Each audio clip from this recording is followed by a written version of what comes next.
धृतराष्ट्र का दुर्योधन को समझाना। धृतराष्ट्र बोले, दुर्योधन, तुम मेरे ज्येष्ठ पुत्र हो, जेठी रानी के गर्भ से उत्पन्न हुए हो।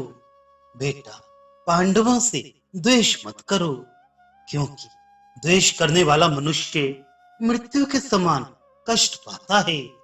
युधिष्ठिर किसी के साथ छल नहीं करते। उनका धन तुम्हारे ही जैसा है। जो तुम्हारे मित्र हैं, वे उनके भी मित्र हैं। और युधिष्ठिर तुमसे कभी द्वेष नहीं करते। भरत कुल तिलक, फिर तुम्हारे जैसे पुरुष को उनसे द्वेष क्यों करना चाहिए? राजन, तुम्हारा और युधिष्ठिर का कुल एवं पराक्रम एक सा है।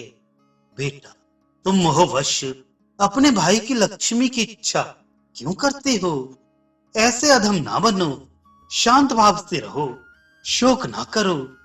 भरत श्रेष्ठ, यदि तुम उस यज्ञ वैभव को पाने की अभिलाषा रखते हो, तो ऋतुज लोग तुम्हारे लिए भी गायत्री आदि 7 छंद रूपी तंतुओं से युक्त राष्ट्रीय महायज्ञ का अनुष्ठान करा देंगे।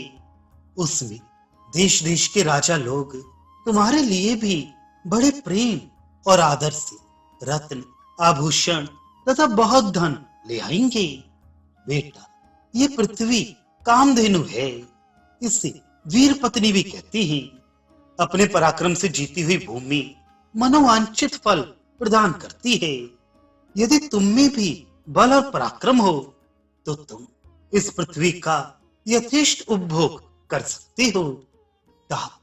दूसरे के धन की स्पृहा रखना नीच पुरुषों का काम है। जो भली भांति अपने धन से संतुष्ट तथा अपने धर्म में ही स्थित है, वही सुखपूर्वक उन्नतिशील होता है।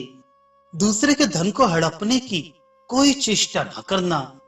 अपने कर्तव्य को पूरा करने के लिए सदा प्रयत्नशील रहना और अपने को जो कुछ प्राप्त है उसकी रक्षा करना, यही उत्तम वैभव का लक्षण है। जो विपत्ति में व्यथित नहीं होता, सदा उद्योगशील बना रहता है, जिसमें प्रमाद का अभाव है तथा जिसके हृदय में विनय रूप सद्गुण है, वह चतुर मनुष्य सदा कल्याण ही देखता है।